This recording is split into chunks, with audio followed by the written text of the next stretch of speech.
ఆయన ఎక్కడి దాకా వచ్చారు, పక్కూరు దాకా వచ్చారు, ఇంకా 10 కిలోమీటర్లు వస్తారు, సర్లే ఇంకెప్పుడు వస్తాడు.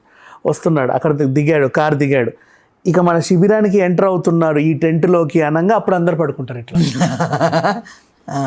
ఆయన వచ్చి అని చెప్పి వెళ్ళాలి. నీకు అర్థమైందా? ఈ డ్రామాలు ఉంటాయి ప్రతి చోట, ఇది కామనే, ప్రతి రాజకీయ పార్టీలోనూ కామనే, దేశవ్యాప్తంగా కామన్ ఇది అంతే. అండ్ ఇప్పుడు ఆయన వస్తున్నాడు, అప్పుడు వాళ్ళు లేలేక లేస్తూ హే పొడుగాడు. అవును ఇవన్నీ నేనే చూసా ఒక ప్రత్యేకించి. అండ్ ఇంకోటి ఏంటి, వీళ్ళు వస్తున్నారు అంటే ఒక 3 ముసలోళ్ళని అరేంజ్ చేస్తారు, కుంటోళ్ళనో గుడ్డోళ్ళనో ఎవరెవరినో కొంచెం వికలాంగుల్ని వీళ్ళని.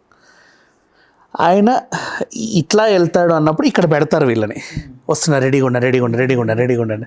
ఆయన అయ్యా అని ఇట్లా పడాలన్నమాట. వీళ్ళు ఇలా పడగానే ఆయన వచ్చి అందరిని ఇలా చేసి బాగుంటుంది. అక్కడ అరేంజ్ చేసినటువంటి ఎవరైనా లోకల్ ఎమ్మెల్యేని ఏదైనా చెక్కో గిక్కో కవర్ ఉంటే ఆ కవర్ వాళ్ళకి ఇట్లా ఇస్తూ ఉంటాడు, ఒక ఫోటో. ఇది కామన్.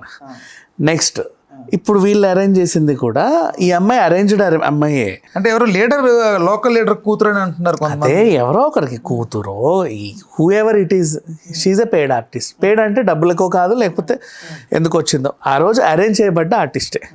వాళ్ళు కూడా నవ్వుతున్నారు, ఇక నెక్స్ట్ మన టాస్క్ ఈ అమ్మాయిని పంపాలి అని. వాళ్ళకి నవ్వు వస్తుంది. ఆ పిల్ల అక్కడే స్టార్ట్ చేసింది జగనన్న అని. వీళ్ళందరినీ నెత్తి మీద నుంచి అక్కడికి వెళ్ళాలి, ఆయన ఇలా అందుకోవాలి, ఆమె ఏడవాలన్నమాట మొహం పట్టుకొని. ఇది అరేంజ్డే. దీన్ని అంతా ట్రోల్ చేయాల్సిన అవసరం లేదు, చాలా సరదా సన్నివేశం అన్ని పార్టీలలోనూ ఉంటాయి ఇవి. అంటే బెండపూడి మేఘన లాగానా ఇది అంతా?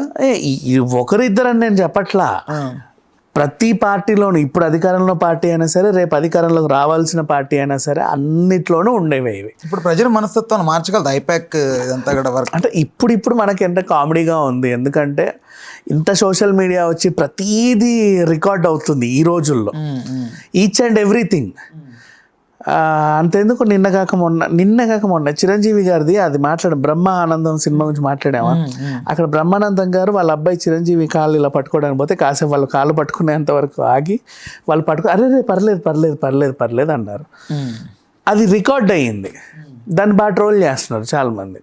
ఇట్ హ్యాపెన్స్ ప్రతి చోట, ప్రతిదీ వింతలు జరుగుతూనే ఉంటాయి. అన్నీ అరేంజ్డే, ఇవాళ రేపు అన్నీ ఫ్యాబ్రికేటెడే. కాకపోతే ఏంటంటే అవి రికార్డ్ అవుతున్నాయి, మనకు కనబడుతున్నాయి సరికి మనం నవ్వుకుంటున్నాం అంతే.